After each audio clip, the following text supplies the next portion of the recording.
Hello प्यारे बच्चों, सभी को राधे राधे। मैं पवन आचार्य आप सभी का हार्दिक स्वागत करता हूं उद्भव एकेडमी के ऑनलाइन प्लेटफॉर्म पर। कैसे हैं आप सब? बहुत उम्मीद करता हूं कि आप अच्छे से हैं। और पशु परिचर जो एनिमल अटेंडेंट का जो वैकेंसी आ रखी है उसके फॉर्म आपने भर रखे होंगे या नहीं भरा है तो भर दीजिएगा। 17 फरवरी लास्ट डेट है, उसके बाद फॉर्म बंद हो जाएंगे और ओपन नहीं होंगे। ठीक है, तो 17 फरवरी लास्ट डेट है। 10th पास आउट मांग रहा है, तो फॉर्म आप जरूर भर दें। और साथ ही अपनी तैयारी को बेहतरीन करने के लिए उद्भव एकेडमी से जुड़ें। ठीक है। और टॉपिक अपन बात कर रहे थे कृत्रिम गर्भाधान, जो लास्ट अपनी क्लास का जो टॉपिक था, कृत्रिम गर्भाधान कैसे करवाते हैं पशुओं के अंदर, कैसे होता है, उसकी एक झलक अपन देख ली थी। जो बेसिक चीजें थी वो आपको मैंने लास्ट वीडियो के अंदर क्लास के अंदर बता दी। जो आज डायरेक्ट ये वीडियो देख रहे हैं उनसे रिक्वेस्ट है कि वो पीछे वाला वीडियो जरूर देखें, ताकि पूरा लिंक बन जाएगा, नहीं तो ये वीडियो समझ में नहीं आने वाली आपको। ठीक है ना? तो पहले वो वाली वीडियो देखेंगे, पूरी क्लास को देखेंगे, उसके बाद इस वीडियो पे अपन चर्चा करते हैं। ठीक है, चलिए। तो लास्ट क्लास के अंदर अपन बात कर रहे थे कि कृत्रिम गर्भाधान प्रजनन के दो प्रकार मुख्य रूप से बताए थे मैंने। एक प्राकृतिक गर्भाधान और एक कृत्रिम गर्भाधान, दो बताया था बेटा। और एक तीसरा बताया था भ्रूण प्रत्यारोपण। उसको भी ध्यान रखना, क्योंकि कभी एक बार क्वेश्चन आया था 2015-16 की जो एग्रीकल्चर सुपरवाइजर वैकेंसी थी, उसके अंदर क्वेश्चन आया था कि निम्न में से प्रजनन का प्रकार कौन सा है या कौन सा नहीं है। तो वो क्वेश्चन भी मैंने आपको लास्ट बार आपको डिस्कस किया था। ठीक है, थोड़ा बेसिक इंफॉर्मेशन लेते हैं, उसके बाद अपन चलते हैं इसके डायग्राम्स के ऊपर। ठीक है, चलिए बात करते हैं अपन कृत्रिम गर्भाधान, जो मेन टॉपिक है अपना, उसी पे चलते हैं कि क्या होता है सर ये चीजें कृत्रिम गर्भाधान। या फिर मैंने बताया था इसको आप याद कैसे करोगे, शॉर्ट फॉर्म ए आई। अरे कौन आई? ए आई। सिंपल भाषा में कहे ना, गांव की लैंग्वेज में, तो अपन कहते हैं पशुओं के अंदर इंजेक्शन लगाना या इंजेक्शन देना, है ना। बाकी अगर अपन साइंटिफिक रूप से कहते हैं तो क्या कहते हैं कि भाई अपन पशुओं के अंदर क्या करवा रहे हैं, आर्टिफिशियल इंसेमिनेशन करवा रहे हैं। सबसे पहले शुरुआत की बात करूं बेटा, तो भारत के अंदर सबसे पहले 1939 में, 1939 के अंदर डॉक्टर संपत कुमारन, नाम याद कर लेना, डॉक्टर संपत कुमारन, इन वैज्ञानिक ने क्या करा, सबसे पहले इसकी शुरुआत करी थी डॉक्टर संपत कुमारन ने। Mysore dairy farm, Mysore dairy farm, जो कहाँ पड़ता है बेटा, कर्नाटक में पड़ता है। वहां पर कर्नाटक के अंदर कर्नाटक में इसकी शुरुआत करी। ये भारत की बात कर रहा हूं मैं, इंडिया की। ठीक है, भारत में इसकी शुरुआत हुई। ठीक है, ठीक है। अब बात करते हैं सर, स्टेप्स की बात करते हैं कि ये होता कैसे है, कृत्रिम गर्भाधान की शुरुआत कैसे होती है, कैसे इसको करा जाता है। तो बात करें बेटा कृत्रिम गर्भाधान के चरण, कृत्रिम गर्भाधान के चरण, या यूं कहते हैं स्टेप्स ऑफ ए आई, कि कैसे कैसे किन स्टेप्स का फॉलो करते हुए अपन ये ए आई करते हैं। तो पहले मैं स्टेप्स के नाम लिखूंगा, उसके बाद एक एक करके सभी का सम्मान करेंगे। कौन कौन सी स्टेप है? नंबर 1, वीर्य का एकत्रीकरण। वीर्य को अपन प्राप्त करेंगे सबसे पहले, वीर्य का एकत्रीकरण, जिसको अपन कहते हैं कलेक्शन ऑफ सीमन के नाम से जानते हैं बेटा, कलेक्शन ऑफ सीमन। सेकंड है collection of semen, second step upon follow करेंगे यहाँ पर, ये पहली स्टेप होती है। दूसरी स्टेप, जो वीर्य आपने प्राप्त किया है सांड से, वीर्य का परीक्षण करते हैं, उसको टेस्ट करते हैं, उसका एग्जामिनेशन करते हैं, examination of semen, examination of semen. Next तीसरी स्टेप है वीर्य का तनुकरण। वीर्य को अपन अब क्या करेंगे, टेस्ट करने के बाद में वीर्य को थोड़ा पतला किया जाता है, क्योंकि जो वीर्य प्राप्त हुआ है बहुत गाढ़ा नेचर का है, बहुत गाढ़ा होता है। इस वजह से अपन उसको क्या कर देंगे, डाइल्यूशन या डाइल्यूट ऑफ सीमन के नाम से जानेंगे इसको, थर्ड स्टेप। फिर आता है फोर्थ स्टेप, वीर्य का भंडारण, स्टोरेज ऑफ सीमन, वीर्य का भंडारण, स्टोरेज ऑफ सीमन के नाम से इसको जानेंगे, स्टोरेज ऑफ सीमन, वीर्य का भंडारण। और लास्ट स्टेप है बेटा, क्या नाम है लास्ट स्टेप का, वीर्य का या मादा के शरीर में वीर्य का सेचन, इस प्रकार से लिखेंगे, मादा में वीर्य का सेचन, मादा में वीर्य का सेचन, या इसको अंग्रेजी में लिख देंगे insemination in female, insemination in female animal. तो यहाँ पर बेटा 5 स्टेप आती है और इन 5 स्टेप के द्वारा अपन ये पूरा एआई का जो मेथड है वो पढ़ते हैं। सबसे पहले आपने क्या प्राप्त किया, वीर्य प्राप्त किया, और वीर्य किससे प्राप्त करेंगे, सीमन, अच्छे सांड से प्राप्त करेंगे, उन्नत क्वालिटी का सांड होना चाहिए, एरा गैरा सांड नहीं होना चाहिए ना, अच्छी क्वालिटी का सांड चाहिए अपने को।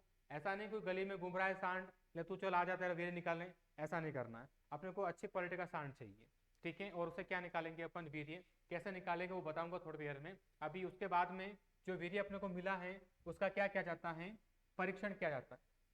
2 टेस्ट बताने वाला हूँ इसके अंदर, उन टेस्ट के द्वारा अपने को पता लगेगा कि भाई इसके अंदर कितने शुक्राणु हैं, उन शुक्राणु की गतिशीलता कितनी है ना, वो उसकी पीएच कितनी है, ये सब चेक होने के बाद ही आगे अपन चलते हैं। अगर वीर्य इन 2 टेस्ट में फेल हो जाता है तो फिर वो अपने किसी काम का नहीं है, उसको नाली में ढोल दो, कोई मतलब नहीं है, ठीक है। क्योंकि आप सर ऐसा क्यों, अरे यार जब उसमें शुक्राणु स्पर्म कम होंगे तो वो उस अंडाणु के साथ में, मादा के शरीर में जब जाएगा तो उस अंडाणु के साथ में निषेचन नहीं कर पाएगा, और निषेचन नहीं कर पाएगा तो भ्रूण या बच्चा नहीं बन पाएगा, तो ऐसा फेल हो जाएगा वो, नंबर 1। नंबर 2, अगर वो अच्छी क्वालिटी का नहीं रहेगा, है ना, अगर वीर्य जो है वो अच्छी क्वालिटी का नहीं रहेगा तो क्या होगा, उस कंडीशन के अंदर जो औलाद या पीढ़ी तैयार होने वाली है वो क्या होगा, जो औलाद या पीढ़ी तैयार होने वाली है वो अच्छी नहीं मिलेगी, और अपने को चाहिए बढ़िया वाली क्वालिटी, है ना। तो ये चीजें यहाँ पर जो है अपने को ध्यान में रखनी है। तो सबसे बढ़िया बात तो यही है कि जो भी आप सांड ले रहे हो वो अच्छी क्वालिटी का अपने को लेना है, ठीक है। उसके बाद में अपन ये मान के चल रहे हैं कि दोनों टेस्ट में पास हो चुका है वीर्य, अब उसको आगे बढ़ाना है तनुकरण। जो वीर्य गाढ़ा है, क्योंकि बहुत ज्यादा गाढ़ा नेचर का, तो उसको पतला किया जाता है, पतला कैसे करेंगे वो भी बताऊंगा आपको। फिर नेक्स्ट है भंडारण, उसको कम टेम्परेचर पर, क्योंकि अपने को लंबे टाइम तक वीर्य काम लेना, ऐसा नहीं आज निकाला वापस 3 दिन बाद वापस बेचारे को छेड़ रहे हो तो वापस आ जा, ऐसा नहीं करना, उसको लॉन्ग टाइम तक चलाना है ना, 2 साल 3 साल 5 साल 10 साल 15 साल तक वो स्टोर रह सकता है, ठीक है। ऐसा क्या अपन करेंगे जिससे वो स्टोर रहेगा। और उसके बाद में किस विधि के द्वारा मादा के शरीर में वीर्य को अपन डालेंगे, वीर्य का सेचन करेंगे। तो समझ में आया बेटा, थोड़ा मोटा मोटा बता दिया। अब चलते एक एक करके सम्मान करते हैं। चलो नंबर 1 आपको मंच पे बुला रहा हूं, किसको, वीर्य का सेचन। जो पहली स्टेप है उसके बारे में बात करते हैं, वीर्य का एकत्रीकरण, कलेक्शन ऑफ सीमन, वीर्य का एकत्रीकरण, कलेक्शन ऑफ सीमन। देखिए बेटा,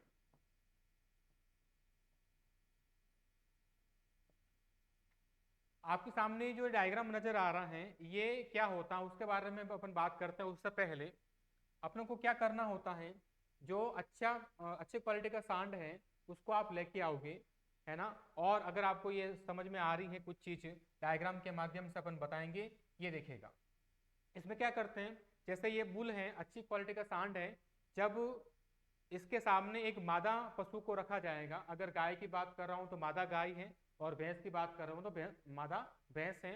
इसके ऊपर उसका जो ऑपोजिट लिंग वाला पशु है उसको अपन इसके पास में लेके आएंगे, और सामने जो फीमेल है ना वो हीट के अंदर है, जिससे क्या होगा, ये जो सांड है वो इसके ऊपर चढ़ने का प्रयास करेगा, इसके साथ मैटिंग करने का प्रयास करेगा। और जैसे मैटिंग करेगा आप क्या करोगे, नीचे से इसका जो पेनिस होता है, इसका जो शिश्न होता है, उसके अंदर इस कृत्रिम योनि को डाल दोगे, और इस कृत्रिम योनि जो मैंने अभी आपको बताया था, उस कृत्रिम योनि में डाल देंगे। इससे क्या होगा, वो जितना भी वीर्य है वो उस मादा की योनि में ना जाके इस कृत्रिम योनि आर्टिफिशियल वेजाइना के अंदर आ जाएगा, ठीक है। तो ये जितनी भी मात्रा है इसको अपन क्या कहते हैं, ये है पूरा पहला स्टेप वीर्य का एकत्रीकरण, किसके अंदर करते हैं बेटा? कृत्रिम योनि आर्टिफिशियल वेजाइना के अंदर करते हैं। तो मैं वापस आ रहा हूँ, ये होती है आर्टिफिशियल वेजाइना। आपके सामने जो डायग्राम नजर आ रहा है, इस प्रकार की ये योनि होती है। जो अभी डायग्राम देखा था ना, वो जो आदमी नीचे से वो उसको लगा रहा था, तो ये होती कृत्रिम योनि। ठीक है। तो अगर आपसे कहें कि वीर्य का जो एकत्रीकरण है वो कहाँ पर होगा, उसकी बात करते हैं अपन।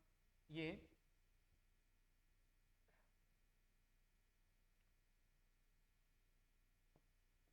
वीर्य को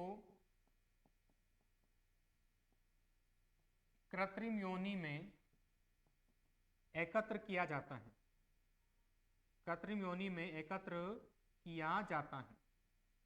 अब इस कृत्रिम योनि की थोड़ी बारे में थोड़ा सा अपन डिस्कशन कर लें। बिल्कुल कर लें सर। सर ये कृत्रिम योनि में होता कैसे क्या है, देखो भाई। इस कृत्रिम योनि के अंदर एक तो तापमान मेंटेन होगा, एक इसके अंदर प्रेशर, ये जो प्रेशर है दबाव वो मेंटेन होगा। तो कितना तापमान होता है वो भी समझ लो, तापमान या टेम्परेचर। अगर गाय के लिए है तो गाय के लिए टेम्परेचर इसके अंदर कितना होता है बेटा, कितना मेंटेन करते हैं? 41 डिग्री सेंटीग्रेड मेंटेन करते हैं। और अगर भैंस के लिए है बेटा, भैंस के लिए तो इसके अंदर 39 डिग्री सेंटीग्रेड मेंटेन करके चलते हैं। ठीक है, ठीक है। अगर मैं बात करूं दबाव की या दाब की, तो दाब जो होता है इसके अंदर अपन 40 से 55 mm ऑफ Hg मेंटेन करके हो चलते हैं। 45 से 55 mm ऑफ Hg मेंटेन करते हैं। अगर आपसे पूछ लें कि इसको किस कोण पर या किस एंगल पर लगाया जाता है, यानी कि इस योनि को उस सांड के पेनिस पर से पर किस एंगल पर सेट करेंगे, तो ये 45 डिग्री एंगल पर इसको सेट किया जाता है, 45 डिग्री एंगल पर इसको सेट किया जाता है। जल्दी से नोट डाउन कर लीजिए, फिर आगे चलते हैं, एक दो जानकारी इसके बारे में और बात करते हैं अपन।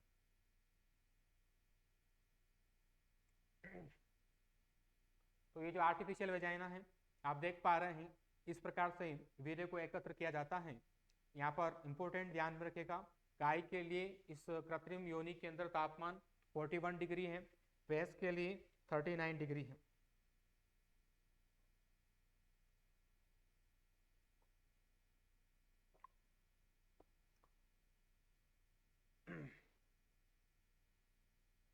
चलिए आगे चलते हैं अपन।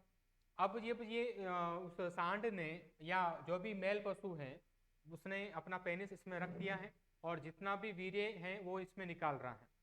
अब बात करते हैं सर कितनी मात्रा में वीर्य निकलेगा। मात्रा भी एक बार किसी एग्जाम में पूछ ली गई थी, तो उसको भी अपन बात कर लेते हैं कि ये जो मात्रा निकल रही है वीर्य की मात्रा कितनी निकलेगी। एक तरफ अपन बात कर लेते हैं कि कितनी निकलती है।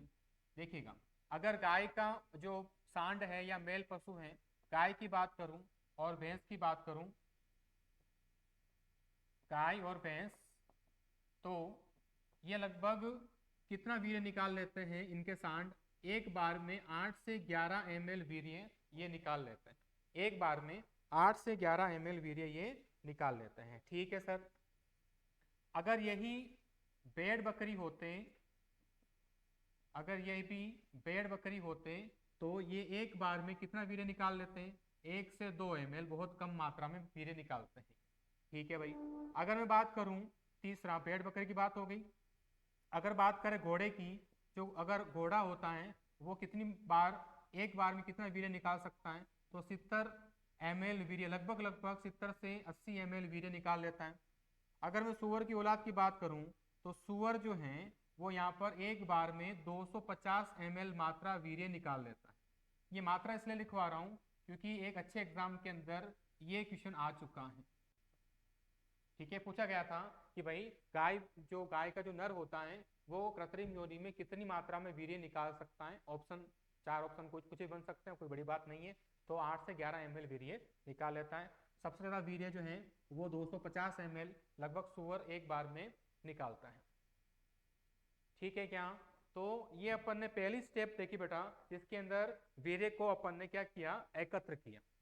अब आगे चलते हैं, नेक्स्ट स्टेप पे चलते हैं, वीर्य का परीक्षण, कि वीर्य को अपन टेस्ट कैसे करेंगे, कैसे उसका टेस्ट जो है वो किया जाता है।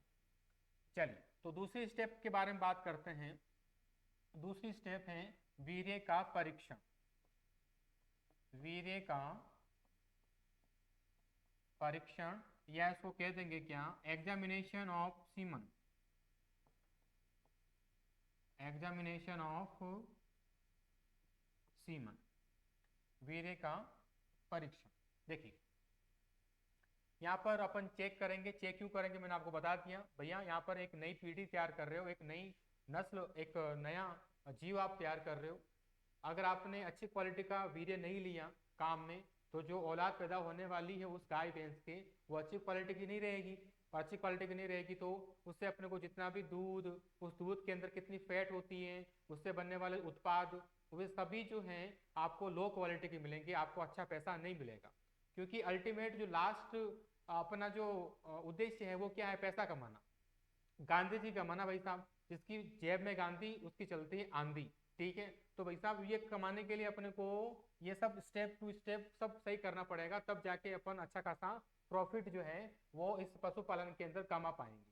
ठीक है, पहले के जमाने में जब पशुपालन किया जाता था उसका उद्देश्य क्या था? उसका उद्देश्य था भोजन की प्राप्ति, मांस की प्राप्ति। पैसा कमाना उद्देश्य नहीं था, मांस प्राप्ति, भोजन के लिए पशु को पालते थे। और आज का जो पशुपालन है वो ये कहता है कि अगर आपके पास कुशल प्रबंधन है, अच्छा मैनेजमेंट है, तो आप अच्छा खासा प्रॉफिट जो है वो कमा सकते हैं। ठीक है, तो ये चीज है ये भाई साहब।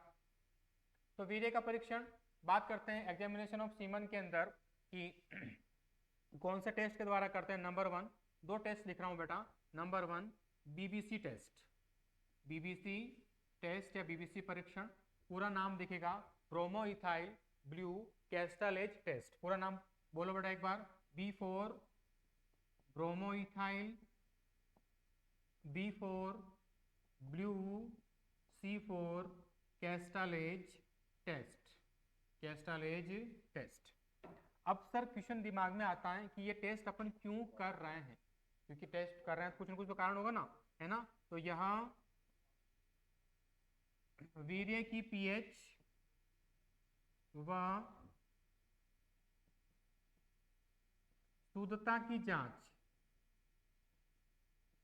हेतु ये टेस्ट करते हैं कि वीर्य कितना शुद्ध है और कितना उसकी पीएच है, उसकी चेक करते हैं। अगर आपसे पूछ लें कि सर वीर्य की पीएच कितनी होती है, तो 6.4 से 6.7 या 6.8 के समथिंग इसकी पीएच जो है वो होती है। अगर इसके साथ में प्योरिटी की बात करूं तो अगर प्योर है, शुद्ध है, तो इसका इस टेस्ट से पता लग जाएगा। ठीक है, आगे चलते हैं अपन नेक्स्ट। तो ये एक टेस्ट होता है आपका बीबीसी टेस्ट। ठीक है क्या? ठीक है, एक टेस्ट तो ये हो गया। दूसरा टेस्ट बात करता हूं मैं MBR टेस्ट। जल्दी से इसको नोट डाउन कर लो, फिर आगे चलते हैं अपन।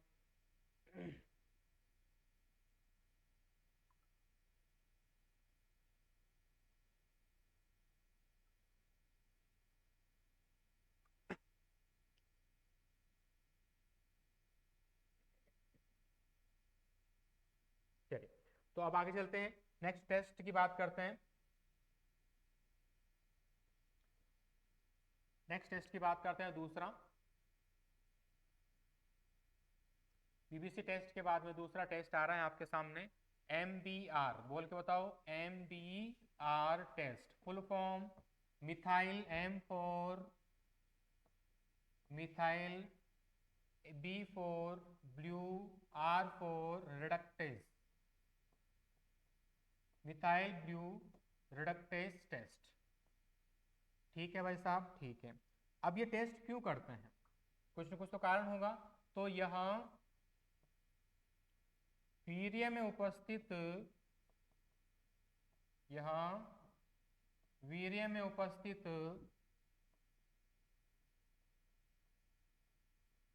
शुक्राणुओं की संख्या, शुक्राणुओं की संख्या एवं गतिशीलता का पता लगाने के लिए, गतिशीलता का पता लगाने हेतु ये टेस्ट करते हैं कि भाई साहब कि उस वीर्य के अंदर शुक्राणु जो हैं वो कितनी संख्या में है और कितना गतिशील है। क्योंकि अगर गतिशील नहीं होगा तो वो उस मादा के शरीर में जाके वो गति नहीं कर पाएगा, और गति नहीं कर पाएगा तो निषेचन नहीं हो पाएगा अंडाणु के साथ में, नंबर 1। अगर मान लो शुक्राणु की संख्या कम रह गई, है ना, संख्या कम रह गई, तो भी उसको शुक्राणु अंदर नहीं जा पाएंगे और निषेचन नहीं कर पाएंगे। तो ये चेक करने के लिए अपन कौन सा टेस्ट करते हैं, ये MBR टेस्ट करते हैं। ठीक है क्या? ठीक है। तो ये 2 चेक किया अपन ने, अपन काफी पॉजिटिव इंसान है, तो अपन ये सोच के चल रहे हैं कि ये दोनों टेस्ट इसने पास कर लिए हैं। अब इसको आगे बढ़ाते हैं, अपन नेक्स्ट स्टेप पे लेके चलते हैं। तीसरी स्टेप का नाम अपने पास आ रहा है, क्या आ रहा है? तीसरी स्टेप, वीर्य का तनुकरण। वीर्य का तनुकरण, या इसको अपन कहते हैं डाइल्यूशन ऑफ सीमन। अब बात करते हैं बेटा कि वीर्य को डाइल्यूट कैसे करना है, क्योंकि अपने पास जो वीर्य आया है वो बहुत पतला है, वो बहुत गाढ़ा है, उसको अपने को पतला करना है। अब पतला करने के लिए ऐसा नहीं कि एक गिलास पानी लिया उसमें डाल दिया, दूध की तरह, कोई दूध गाढ़ा है तो पानी डाल दो थोड़ा बराबर लेवल पे आ जाएगा, या फिर मेहमान 2-4 मेहमान एक्स्ट्रा आ गए, है ना, दूध कम लाए, 2-4 गिलास डालते। वीर्य में ऐसा नहीं करेंगे, पानी नहीं डालना है ना, इसके लिए अपन अलग से केमिकल डालते हैं, अलग से अभिरंजक डालते हैं। जो क्या होगा, एग्जाम्पल लिखेंगे, अंड पितक सिट्रेट, अंग्रेजी में कहते हैं इसको एग यॉक सिट्रेट, या फिर ये नहीं दे रखा हो तो ग्लिसरॉल, ग्लिसरॉल के नाम से भी आ सकता है। ये भी नहीं दे रखा हो तो ग्लिसरीन के नाम से भी आ सकता है। ठीक है, तो ग्लिसरॉल को थोड़ा ध्यान में रखिएगा, ग्लिसरॉल, अंड पितक सिट्रेट और ये ग्लिसरीन नाम से। तो ये जो लिखवाया आपको मैंने केमिकल, ये क्या करते हैं, वीर्य को तनु करते हैं, उसको थोड़ा सा पतला करते हैं ताकि अच्छे से वो पतला हो जाए। और है ना, अगर ग्लिसरॉल आ रहा है तो ठीक है, नहीं तो एक वर्ड और दे सकता है बेटा यहाँ पर, ट्राईयोक सिट्रेट, ट्राईयोक ग्लिसरॉल, सॉरी, ट्राईयोक ग्लिसरॉल। भैंस के अंदर स्पेशली काम आने वाला होता है ये। भैंस में अगर वीर्य को स्टोर करना होता है, तनुकरण करना होता है, तो इसका यूज करते हैं स्पेशली। नोट डाउन कर लीजिए। चलिए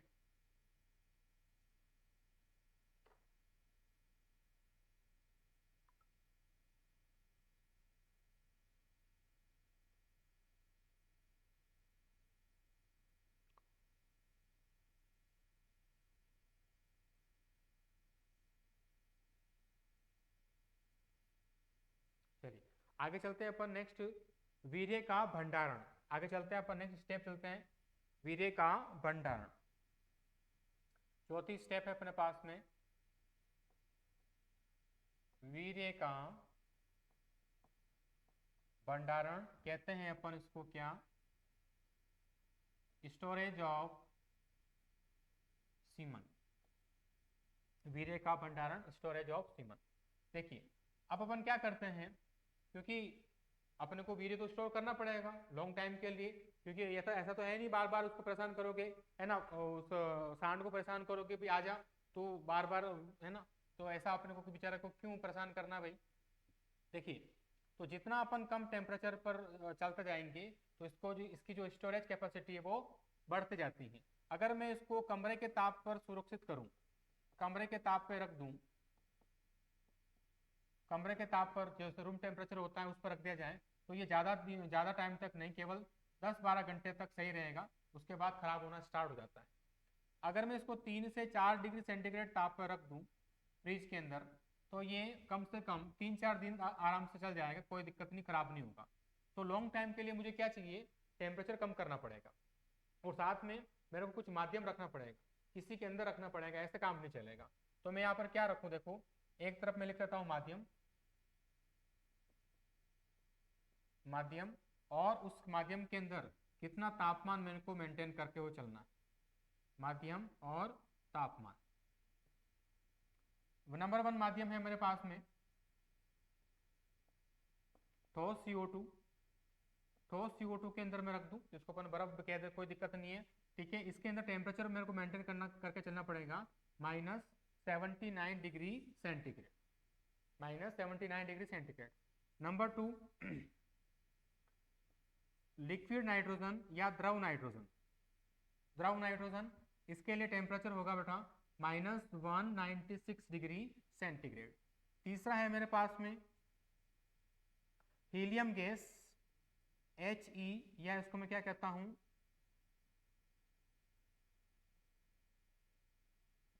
हीलियम गैस। टेम्परेचर हो जाएगा -296 डिग्री सेंटीग्रेड। तो इस टेम्परेचर पर अपन जो क्या कर सकते हैं, इनको स्टोर कर सकते हैं। ठीक है, अगर मैं बात करूं सबसे बढ़िया इसमें से कौन सा है ना, अगर मेरे पास तो ये 3 दुकानें आ गई, इसमें सबसे बढ़िया दुकान कौन सी है, देखो भाई, ये है द्रव नाइट्रोजन, ये है सबसे बेस्ट। अधिकतर जो उपयोग किया जाता है, क्वेश्चन भी इसी से आएगा लगभग लगभग, कि भाई क्या बोलते हैं, वीर्य को स्टोर करने के लिए कौन सा माध्यम बहुत बढ़िया है, द्रव नाइट्रोजन, लिक्विड नाइट्रोजन। इसको जब लिक्विड लिखना होता है ना, तो वो ऐसे लिख देता है Ln2। Ln2 का मतलब क्या होता है, L फॉर लिक्विड यानी कि द्रव, और N2 फॉर नाइट्रोजन। और टेम्परेचर कितना रट लेना आएगा, और 100% आएगा -196 डिग्री सेंटीग्रेड। ठीक है, और इस कंडीशन को अपन क्या कहते हैं, एक वर्ड आता है इसके लिए, क्रायो प्रिजर्वेशन। क्रायो प्रिजर्वेशन कहते हैं। और जिस पात्र के अंदर इसको रखा जाता है, इसको क्रायोकेनिजार कहते हैं। जिस पात्र में इसको रखा जाएगा ये, और आपने देखा होगा है क्रायोकेन, क्रायोकेनिजार या क्रायोकेन या क्रायो डिब्बा। आपने गांव के अंदर देखा होगा बहुत सारे जो ये डॉक्टर या कंपाउंडर जो एआई करते हैं, अपने गाड़ी बाइक के पीछे ऐसा डब्बा डब्बा जो है वो रखा होता है। जैसे उस डब्बे को खोलते हैं तो एक गैस निकलती है, एक भाप जैसा निकलता है। वो भाप कुछ नहीं होती, वो क्या होती है, द्रव नाइट्रोजन होती है। ठीक है, तो इसके अंदर अपन ये क्रायो प्रिजर्वेशन करते हैं। और ये मेथड जो है 10 से 15 साल सुरक्षित हैं। 10 से 15 साल उस वीर्य का कुछ भी नहीं बिगड़ेगा। ठीक है, ये है वीर्य के लिए स्टोर करने की बहुत अच्छी टेक्निक।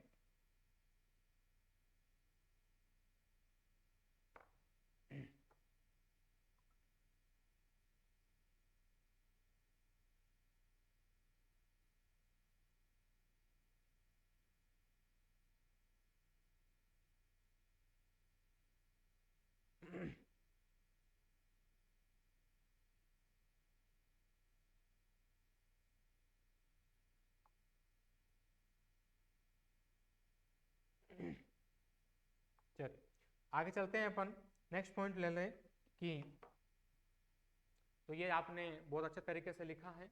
आई थिंक आपको समझ में आ रहा होगा। अगर समझ में आ रहा है तो चैनल को लाइक सब्सक्राइब कर लीजिएगा, ताकि ये और भी वीडियो, अच्छी अच्छी वीडियो आपको मिल सके। मेरे द्वारा जो भी पढ़ाया जा रहा है ये आपको अच्छे से प्राप्त हो जाए।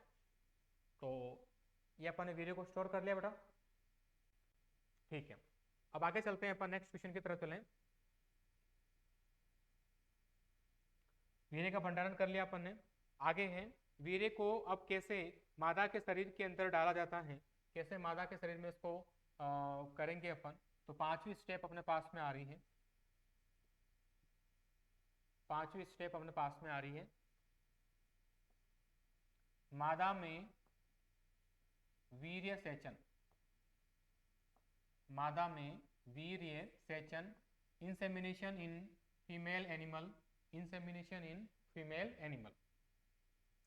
अब अपने पास टाइम आ चुका है, सब कुछ तैयार कर दिया अपन ने, वीर्य भी तैयार कर दिया, और उस वीर्य की छोटी छोटी अपन ने स्ट्रो बना दी। क्या बना दी, स्ट्रो बोले तो जिसके अंदर वीर्य को एक क्वांटिटी के अंदर डाल देते हैं, और उसके छोटे छोटे इंजेक्शन बोलते हैं, या स्ट्रो बोलते हैं, या पिपेट बोलते हैं। ठीक है, ये अपन बना बना के रख रहे हैं। और कहाँ पर ये आपको मिल जाएंगे, एक जयपुर के पास एक बस्सी जगह पड़ती है, वहाँ पर इन पशुओं के जितना भी वीर्य है उसका एक बैंक बनाया गया है, हिमीकृत वीर्य बैंक।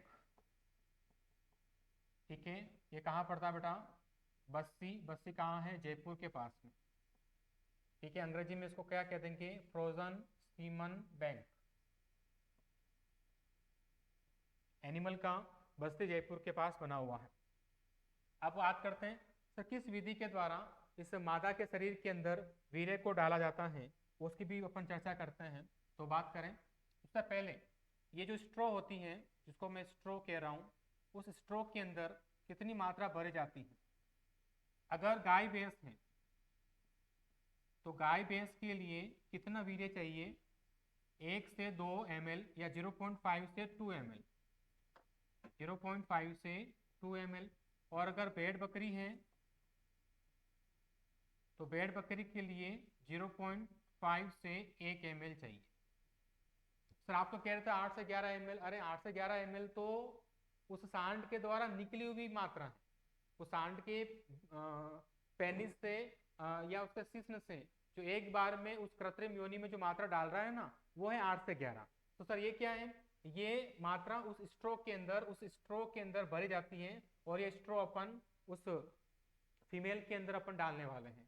समझ में आया क्या? हाँ, तो ये बात करी अपन ने इसकी, ठीक है। तो ये बात कर ली। अब सर किस मेथड के द्वारा अपन ये कार्यक्रम निपटाएंगे, चलो बात करते हैं, इसकी मेथड की भी बात कर लेते हैं। किस विधि के द्वारा अपन ये कार्यक्रम निपटाते हैं। देखो भाई, अगर मैं बात करूं गाय भैंस के अंदर किस विधि से गाय और भैंस, भेड़ और बकरी, दोनों के अंदर ये मेथड अलग आता है। दोनों के अंदर इस मेथड का क्या नाम है। गाय भैंस में जिस विधि के द्वारा वीर्य को डाला जाता है उस विधि का नाम है क्या, रेक्टो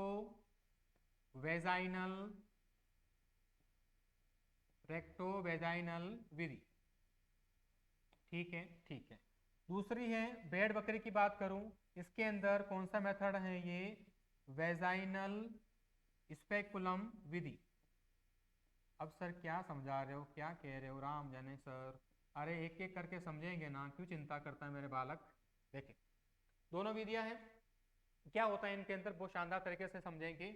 गाय भैंस रेक्टो वेजाइनल, भेड़ बकरी वेजाइनल स्पेकुलम। होता क्या है समझेंगे। देखो एक किसान है जिसके पास एक गाय या भैंस है और उसने देखा कि उसकी गाय या भैंस जो है वो हीट में आ रही है। अच्छा हीट में कैसे आ रही है, मैंने आपको बताया था, क्या क्या सिम्टम बताया था याद करो। कि भाई उस गाय या भैंस के अंदर उसकी जो योनि होती है, उस योनि से लस लसा द्रव पदार्थ निकलेगा। गाय या भैंस जो है पूंछ को बार बार उठाती है, खाना पीना कम कर देती है, दूध उत्पादन कम कर देती है। ये तरीके हैं जिनके द्वारा अपन पहचान सकते हैं, क्या पहचान सकते हैं कि एनिमल किस में आ चुका है, हीट में आ चुका है। अब मेरे पास दो तरीके हैं, या तो उस नर के साथ में मैटिंग करवा दूं, अच्छी क्वालिटी के साथ, अच्छी क्वालिटी का अगर कोई सांड है उसके साथ उसको पशु की मैटिंग करवा दूं तो उस पशु के प्रेग्नेंट होने के चांस पड़ जाएंगे। या फिर मेरे पास दूसरी विधि है कि मैं क्या करवा दूं, इंजेक्शन लगवा दूं या एआई करवा दूं। अब एआई करवानी है अपने को तो डॉक्टर साहब को फोन किया, जो उस एरिया के बढ़िया जो प्रसिद्ध डॉक्टर या कंपाउंडर हो, है ना, जो ये कार्य करता हो, उसको फोन किया कि हेलो डॉक्टर साहब, अब हमारी जो गाय भैंस है वो हीट में आ चुकी है, आप एक बार आके चेक कर लो और इसके अंदर एआई करवा दो। डॉक्टर साहब ने हाँ बोली, ठीक है भाई साहब हम आ रहे हैं थोड़ी देर में, एक दो घंटे हो गए और भाई साहब आए, डॉक्टर साहब आए। और डॉक्टर साहब ने आते ही क्या देखा भाई साहब, आते ही उसने क्या करा, अच्छे से हाथ पाथ धोए बढ़िया से, ताकि क्योंकि वो हाथ जो है वो उस वेजाइना के अंदर डालेगा, तो क्या करना है, हाथों को अच्छे से धो दीजिए और ग्लव्स वगैरह जो है वो पहन लेंगे। ग्लव्स पहनने के बाद में ये आपके सामने डायग्राम है पूरा, देखिएगा आराम से, इसे इसके द्वारा समझेंगे। ग्लव्स उसने पहन लिया है ना, लेफ्ट हैंड जो भी उसके प्रैक्टिस के अंदर है, उसको हाथ को अंदर रखेगा ग्लव्स पहन के, और एक साइड के अंदर, दूसरी साइड में हाथ के अंदर ये जो स्ट्रो है पूरी, उस स्ट्रो को ये घुसा देगा। और यहाँ पर यूटेरस के पास में जो सर्विक्स वाला एरिया है, जिसको अपन गर्भाशय ग्रीवा कहते हैं, गर्भाशय ग्रीवा के अंदर भी 3 भाग होता है, अपर, मिड और लोअर, है ना, उच्च, मध्यम और निम्न। तो जो मध्य गर्भाशय ग्रीवा होता है वहां पर इस स्ट्रोक को छोड़ देगा, उस वीर्य की मात्रा को छोड़ देता है। सर वहां पर क्यों छोड़ा, और भी तो कई जगह छोड़ सकता था। अरे वहां पर इसलिए छोड़ा मेरे बच्चों कि वहां पर जो अंडाणु आएगा उस अंडाणु के निषेचन की संभावना बढ़ जाती है, इस वजह से वहां पर मध्य ग्रीवा के अंदर छोड़ा गया। अगर क्वेश्चन आ जाए कि भाई निषेचन की प्रक्रिया कहाँ संपन्न होती है, तो आपको आंसर क्या लगाना है, अंडवाहिनी के अंदर, ओविडक्ट के अंदर। और ओविडक्ट में नहीं दे रखा हो तो एक वर्ड देगा एम्पुला वहां, नहीं तो मध्य ग्रीवा ओके चलेगा, मध्य गर्भाशय ग्रीवा के अंदर छोड़ देता है। ठीक है, तो ये जो रेक्टोवेजाइन विधि है इसके द्वारा अपन क्या करते हैं, ये इस प्रकार का कार्यक्रम यहाँ पर निपटाते हैं। ठीक है क्या, ठीक है। तो ये तो बात करी अपन ने किसके अंदर बेटा, गाय भैंस के अंदर। अगर मैं बात करूं भेड़ बकरी में, क्या सर भेड़ बकरी के अंदर भी यही मेथड यूज करेंगे? नहीं, भेड़ बकरी के अंदर अभी देखा था अपन ने, भेड़ बकरी में कौन सी मेथड यूज करते हैं, वेजाइनल स्पेकुलम मेथड यूज करते हैं। तो सर ये भी क्या ऐसा ही है हाथ डाल के, ना ना हाथ नहीं डालेंगे इसमें, क्योंकि भेड़ बकरी की जो योनि होती है वो छोटे आकार की होती है, जो वेजाइना होती है वो छोटे आकार की होती है, जिस वजह से अपन हाथ नहीं डाल सकते। तो इसमें इस प्रकार का सिस्टम अपनाया जाता है, जिसको अपन कहते हैं, इस उपकरण आता है, इसको अपन क्या कहते हैं, वेजाइनल स्पेकुलम। ये इस प्रकार का आप देख पा रहे हैं, इस प्रकार का उपकरण आता है, ये दोनों हैंडल लगे हुए हैं, हाथ से इस प्रकार से इसको अपन दबाएंगे, दबाएंगे तो क्या होगा, ये जिसका जो मुंह है, चों जैसा मुंह, ये उसकी भेड़ बकरी की योनि के अंदर इसको थोड़ा सा अपन फंसा देंगे, और जैसे यहाँ पर अपन दबाएंगे तो ये खुल जाएगा, ओपन हो जाएगा। जैसे ही ओपन होता है तो उसकी वेजाइना खुल गई है। अब यहाँ से अपन क्या करते हैं, यहाँ से अपन वो स्ट्रो जो है छोड़ देंगे इसके अंदर। ठीक है, अगर आप इसको ध्यान से देख पा रहे हो तो ये वाले देखो आप, ये देखिएगा, ये पूरा इसने ओपन कर रखा है और ये जो पीपेट है वो इसके अंदर जा रहा है। समझ में आया क्या? ये इस विधि को अपन क्या कह देंगे, वेजाइनल स्पेकुलम विधि कह देते हैं। किसमें यूज करते हैं बेटा, पेड़ और बकरी के अंदर यूज करते हैं। ठीक है सर, ठीक है। अब थोड़ा आगे चलते हैं अपन, कि ये तो चीज अपन देखी बेटा कि ये मेथड अपन ने यूज कर लिया, कोई इश्यू नहीं है।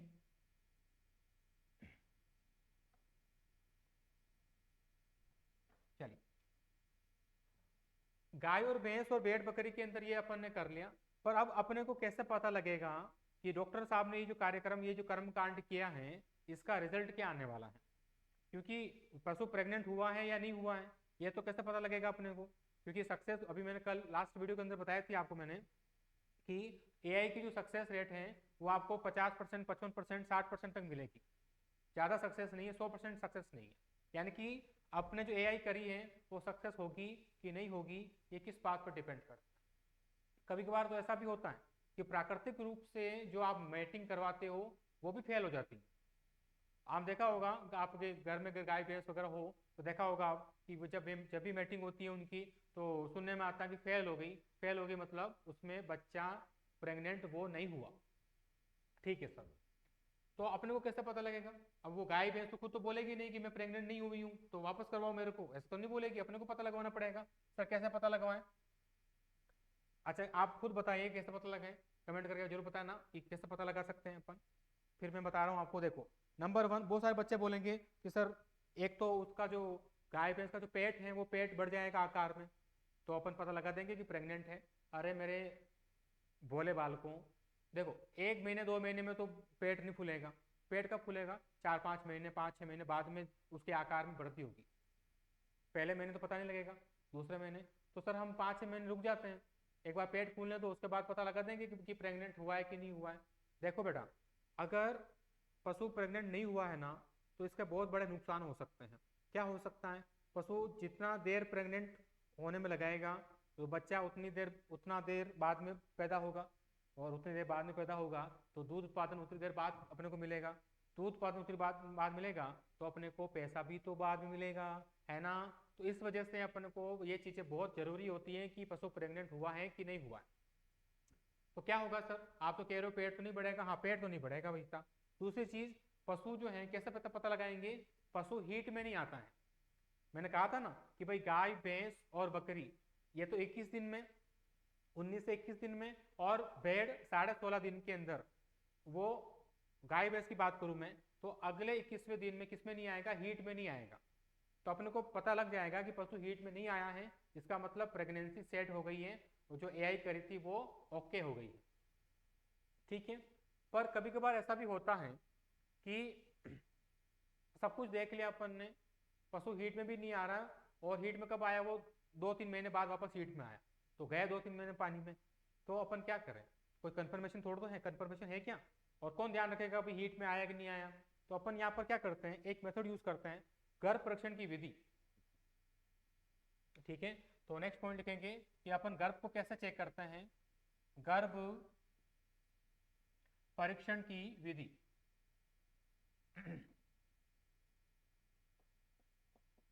गर्भ परीक्षण की विधि, मेथड ऑफ प्रेगनेंसी एग्जामिनेशन की बात करते हैं, गर्भ परीक्षण की विधि। देखिएगा, जब पशु को अपन गर्भधारण करवा रहे थे, गर्भधारण जैसे मान लो आज अपन ने पशु को प्रेग्नेंट करवाया, मतलब एआई करवाई, तो आज से 2 से 3 महीने बाद यानी कि 60 से 90 दिन बाद अपन को चेक करवाना है।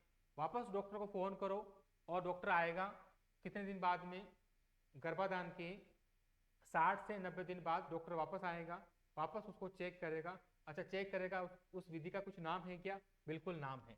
देखो उसका क्या नाम है, देखो गर्भाधान के 60 से 90 दिन बाद, अगर दोनों ऑप्शन दे रखा हो कि गाय भैंस में गर्भ परीक्षण कब करते हैं, 60 दिन की 90 दिन, तो एक लगाना हो तो 60 दिन, ध्यान रखेगा 60 दिन। एनसीईआरटी के अंदर इसको इसी बात का जिक्र कर रखा है। गर्भाधान के 60 से 90 दिन बाद किस विधि के द्वारा अपन ये जांच करेंगे, तो मेरे बच्चों ध्यान में रखिएगा, रेक्टम पाल्पेशन विधि। रेक्टम पाल्पेशन विधि, इस विधि के द्वारा, रेक्टम पाल्पेशन विधि द्वारा जांच की जाती है। अब होता क्या है इसके अंदर, आप डॉक्टर को फोन लगाया, उसे डॉक्टर को बुलाना जिसने ये कर्म कांड किया था, है ना, ताकि उसको 2 बात सुनाने में अपने को सही रहेगा। तो वापस आया डॉक्टर, हाथ वाथ धोए और अच्छे से उसने ग्लव्स व्लव्स पहन लिए, और भाभी जी को बोला, घर में जो है वो उनको बोला कि आराम चाय वाय बनाओ, हम चेक करके आते हैं। चलो साहब ठीक है, चेक करने गए, और अपने हाथ को उसका जो मलाशय होता है गाय भैंस का, उस मलाशय, रेक्टम का मतलब क्या, मलाशय, मलाशय के अंदर डालेगा, और डाल के अंदर जो गर्भाशय है उस गाय भैंस का, जो यूटेरस है, उसके ऊपर अपने हाथ को फिराता है, गर्भाशय के ऊपर अपने हाथ को फिराता है। अगर उसको किसी चीज का आभास होता है, क्योंकि जो बच्चा रहेगा, जो भ्रूण रहेगा, वो कहाँ रहेगा, गर्भाशय के अंदर, अगर उसको किसी चीज का आभास होता है गर्भाशय से, तो उसका मतलब अपने हाथ को बाहर निकालेगा और किसान को बोलेगा बधाई हो, बच्चा होने वाला है भाई साहब, किसके, गाय भैंस की। ठीक है, तो आराम से चाय वाय पी और वापस गया। ठीक है, तो ये कौन सी विधि होती है, रेक्टम पाल्पेशन विधि। कहाँ हाथ को लगाएगा, गर्भाशय के ऊपर, उसको किसी चीज का आभास होगा, क्योंकि भ्रूण है, बच्चा है तो आभास तो हो गया होगा। तो ये मेथड अपन कब करते हैं, 60 से 90 दिन बाद करते हैं। ठीक है सर, ठीक है। अब आगे की क्या कहानी हो रही है वो भी आपको मैं बता दूं। अब बच्चा कंफर्मेशन हो चुका है, पता लग गया कि बच्चा है, इसके अंदर कोई दिक्कत नहीं है। अब धीरे धीरे टाइम निकल रहा है, 3 महीने, 4 महीने, 5 महीने, अब उसके शरीर के अंदर थोड़ा सा चेंज आने लग गया है, जो थन है वो थन थोड़े मोटे मोटे होने से लग गए, उसका पेट बढ़ने लग गया है, और लगने लग गया है कि पशु जो है वो अब जाके अच्छे से दिख रहा है कि प्रेग्नेंट है। अब धीरे धीरे दिन निकलते आ रहे हैं, जब पशु 6-7वें महीने में एंटर कर रहा होता है ना, उसके उसके जो प्रसव क्रिया अब धीरे धीरे पास में आ रही है, तो 6-7वें महीने में एंटर कर रहा होता है, तो उसके आहार में थोड़ा चेंज करते हैं, उसके आहार के अंदर दाना ऐड करते हैं, है ना, उस दाना या सांद्रित आहार बोलते हैं उसको अपन, तो एक्स्ट्रा दाना खिलाना क्या कहलाता है, स्टीमिंग अप कहलाता है। वैसे मैं बाद में लिखाऊंगा इसको, क्या कहलाता है, इसको स्टीमिंग अप कहलाता है। ठीक है, ये कब करते हैं अपन, प्रसव से 3 महीना पहले, या फिर गर्भ धारण के 6 से 7 महीने बाद में। ठीक है, ठीक है। अब धीरे धीरे पशु जो है नियर बाय चल रहा है टाइम, और 15 दिन पहले, 20 दिन पहले अगर पशु खेत पे जा रहा है ना, तो उसको मत जाने दो, उसको रोक दो, उसको घर पर ही रखो। घर पर इसलिए रखो कि मान लो टाइम से पहले बच्चा निकल गया बाहर, या डिलीवरी हो गई, तो उस वहाँ खेत में कौन जाएगा देखने के लिए, है ना, तो मान लो कुछ आवारा पशु या कोई कुत्ता उत्ता खा गया, तो क्या करेंगे फिर अपन, है ना। घर में रखो, और घर में जहाँ पर पशु बंधा हुआ है वहाँ पर एक तो साफ सफाई रखनी है। नंबर 2, रेत वेत कुछ हो, रेत है, घास फूस है, वो बिछा दो। क्योंकि ऐसा भी हो जाता है कभी कभार कि भाई प्रसव क्रिया हुई और आप वहाँ पर नहीं थे और बच्चा अपना आप से बाहर निकल गया और नीचे गिर गया, नीचे फर्श है, तीखा फर्श है या तीखे पत्थर पड़े हुए हैं, तो हो सकता है उसके बच्चे के लग जाए और उसकी मौत हो जाए, है ना। ये सब चीज़ें बुक में लिखी हुई है, मैं मेरे तरफ से कुछ भी नहीं बोल रहा हूँ, मैं आपको लिखवाऊंगा नहीं, बस आपको जनरल वे में बता रहा हूँ ऐसे ऐसे अपने को करना है, ठीक है। ये सब बातें यहाँ पर लिखवाना पॉसिबल नहीं है, तो कुछ बातें मैं आपको बोल रहा हूँ, या आप अपने हिसाब से इसको नोट कर लेना, ठीक है बेटा। अब क्या हुआ कि 15-20 दिन पहले निकालना बंद कर दिया, रेत वेत बिछा दी, घास फूस बिछा दी, अब ठीक है। अब धीरे धीरे धीरे धीरे पूरा टाइम होने वाला है। गाय के अंदर 9 महीने 9 दिन, भैंस के अंदर 10 महीने 10 दिन, ये टाइम होने वाला है। अब क्या करना है, रात को भी 1-2 बार उठ के आप एक बार चेक करके आए बाड़े में जहाँ पर भी कोई पशु बंधा हुआ है कि भाई कुछ गड़बड़ तो नहीं है ना। और जिस दिन बच्चा होने वाला होगा उस दिन अपने को कैसा पता लगेगा कि आज इसके बच्चा होने वाला है। ऐसे वो तो खुद तो कहेगी नहीं कि आज मेरा बच्चा होगा तो कोई बाहर बच्चा, वो तो नहीं कहेगी, अपने को पता रखना पड़ेगा। कैसे पता रखें? नंबर 1, उसके व्यवहार में चेंज आएगा। कैसे चेंज आएगा? एक तो वो खाना पीना कम कर देगी, नंबर 1। नंबर 2, बार बार मूत्र करेगी, बार बार पेशाब करती है वो, ठीक है। नंबर 3, वो इधर उधर घूमेगी, बहुत ज्यादा इधर उधर घूमती है, इधर उधर घूमती है, बार बार उठती बैठती। क्यों? क्योंकि उसको प्रसव पीड़ा हो रही है, उसको पेन हो रहा है, ठीक है। तो अपने को आइडिया लग जाएगा कि भाई आज इसके शरीर में गड़बड़ है, इसका मतलब आज बच्चा हो सकता है, आज या कल में बच्चा हो सकता है। अब धीरे धीरे धीरे धीरे टाइम आ चुका है, अब बच्चा बाहर निकलने की स्थिति में है ना। दो मुंह और उसकी दोनों टांगे धीरे धीरे बाहर आना स्टार्ट हो जाती है, और इस बच्चे के साथ में एक थैली, आपने कभी देखा हो गाय भैंस की जो प्रसव क्रिया होती है, एक थैली जैसी स्ट्रक्चर जो है बाहर निकलती होती है, इस थैली जैसी स्ट्रक्चर को अपन क्या कहते हैं बेटा? अपरा या जेर या प्लेसेंटा कहते हैं। अपरा, जेर या प्लेसेंटा कहते हैं। तो ये अपरा या जेर या प्लेसेंटा जो है इसके चारों तरफ लिपटी होती है।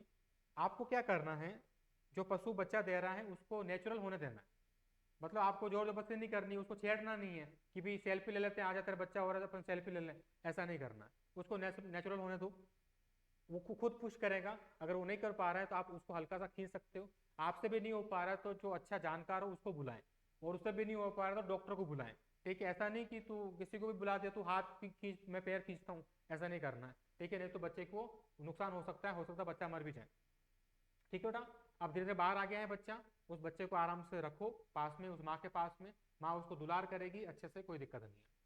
और ये जो अपरा है या जेर या प्लेसेंटा है ना, इसको 2 से 4 घंटे के भीतर भीतर गिर जाना चाहिए उस गाय के, उस भैंस के शरीर से। 2 से 4 घंटे में, अगर आपको लिखना है पॉइंट लिख देना क्योंकि इंपॉर्टेंट पॉइंट है ये जो अपरा या जेर या प्लेसेंटा है वो 2 से 4 घंटे में गिर जानी चाहिए। और अगर नहीं गिरती है तो थोड़ा और वेट कर लो, गिर जाएगी। मैक्स टू मैक्स 24 घंटे में गिर ही जानी चाहिए। फिर भी नहीं गिरी तो डॉक्टर को फोन करके कुछ वो आपको दवाई लिखवाएगा, वो दवाई उसको खाने में डाल के दे दो, तो ताकि वो जल्दी जर गिर जाती। ये जो जहर है या प्लेसेंटा है या अपरा है, इसको ध्यान में रखना, वो पशु नहीं खाना चाहिए जिसके जिसके बच्चा हो रहा है ना। इन पशुओं की बहुत बड़ी गंदे आदत होती है। ये क्या करती हैं, जैसी पीछे पीछे लटकी हुई जर, तो ये पीछे मुड़ मुड़ के वो उसको खाने का प्रयास करती है। क्यों? क्योंकि उसके अंदर ऐसा मीठापन होता है, उसके एंजाइम्स होते हैं जिसकी वजह से पशु को स्वाद में मीठा लगता है, जिसके कारण वो खुद खा सकती है। तो खा लिया तो क्या हुआ, क्या दिक्कत आ रही है उसकी? तो अरे भैया नहीं, अगर खा लिया ना तो पशु जिंदगी भर के लिए बांझ हो जाएगा, कभी बच्चा नहीं देगा आगे जाके। और ऐसा नहीं हुआ तो उसका दूध सूख जाएगा, उस क्योंकि अपन कर भी किसके लिए, दूध के लिए तो कर रहे हैं, तो दूध सूख जाएगा मतलब दूध अपने को नहीं मिलेगा, और मिला तो अपने को बहुत कम दूध मिलता है। इस वजह से जैसे जर गिरती है उसको उसको तगारी में लेके दूर जाके गड्ढा खोद के, या जो रोड़ी होती है उस रोड़ी के अंदर डाल दो, गड्ढा खोद कर डाल दो, उसको कवर कर दो। ना तो वो पशु खाना चाहिए, ना आसपास कोई और पशु हो वो खाना चाहिए, ठीक है क्या? ठीक है। अब क्या हो रहा है, जब बच्चा बाहर निकला तो उस बच्चे को बाहर निकलने पर, यहाँ पर क्योंकि बच्चा बाहर निकला तो जाहिर सी बात है उसकी जो दोनों टांगे हैं और पूंछ है वो खून से लथपथ हो गई होगी, तो आपको क्या करना है, खून को साफ करना है। तो वो किससे करते हैं, लाल दवा से करते हैं। लाल दवा का 1% विलियन बनाएंगे। तो इस रक्त को साफ करने के लिए अपन किसका यूज करते हैं बेटा, लाल दवा का यूज करते हैं। ठीक है, अब बात करते हैं जो बच्चा बाहर निकला है उसको माँ का पहला दूध, जिसको अपन कोलोस्ट्रम या खीस कहते हैं, वो पिलाना अति आवश्यक है।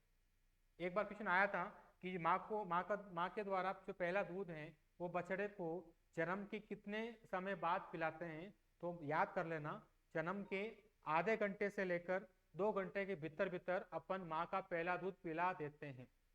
तो यहाँ पर लिख लीजिएगा, वैसे तो पॉइंट बाद में आएगा, फिर भी एक बार मैं आपको लिख दूं, माँ का पहला दूध, माँ का पहला दूध क्या कहते हैं इसको बेटा, खीस या कोलोस्ट्रम, खीस या कोलोस्ट्रम। और ये खीस या कोलोस्ट्रम कितनी देर में पिला देना चाहिए, जन्म के आधे घंटे से लेकर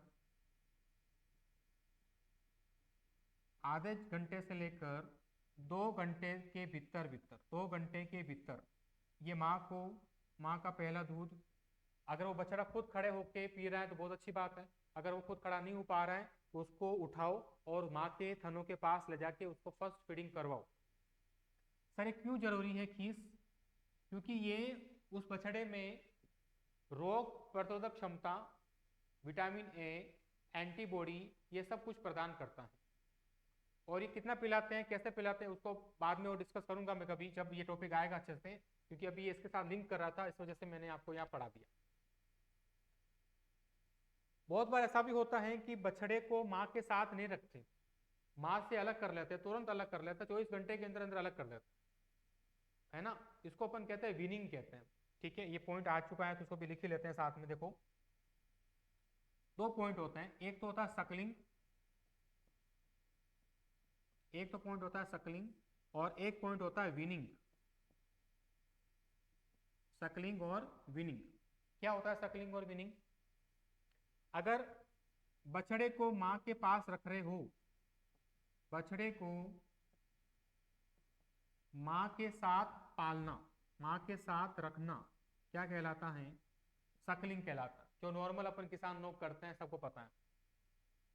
और अगर बछड़े को मां से तुरंत अलग कर दिया, जैसे जन्म हुआ उसको अलग कर दिया।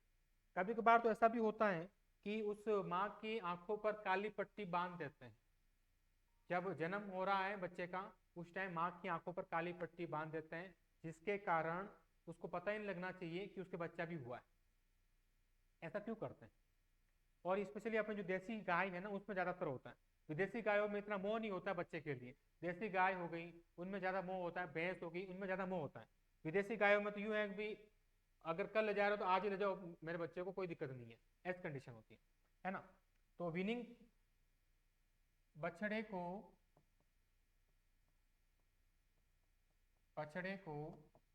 मां से अलग रखकर पालना। और अगर आपसे पूछ ले कि दोनों में से वैज्ञानिक विधि कौन सी है बछड़े पालने की, तो ये दूसरी वाली विधि है विनिंग विधि। इस विधि को वैज्ञानिक विधि भी कहते हैं। अधिकतर जो डेयरी फार्म होते हैं वहां पर ऐसा ही करते हैं, ऐसा ही करते हैं, बच्चे को माँ के पास नहीं रखते हैं। अब दिमाग में क्वेश्चन आ रहा होगा सर क्यों नहीं रखते भाई, क्या कारण है। देखिए गाय भैंस के 4 थन होते हैं, 4 थन होते हैं, तो अगर आप बच्चे को रखोगे माँ के पास तो वो 1 थन का दूध पिएगा ही पिएगा।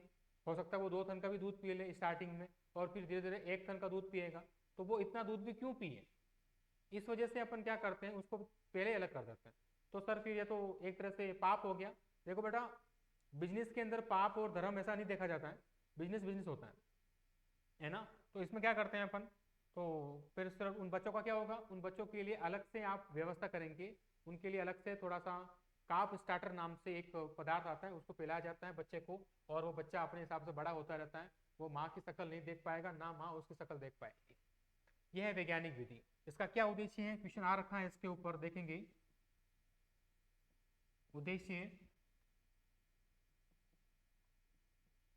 अधिक कोमा स्वच्छ व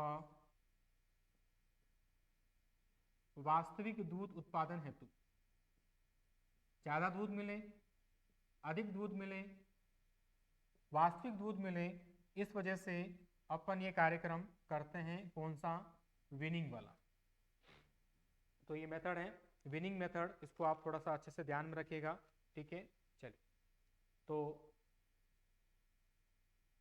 समझ में आ गया बेटा सकलिंग और विनिंग क्या होता है, इसको आप आराम से नोट डाउन कर लीजिएगा।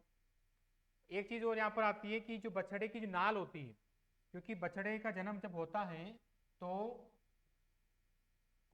बछड़ा जो है अपनी माँ से नाल के द्वारा बंधा होता है।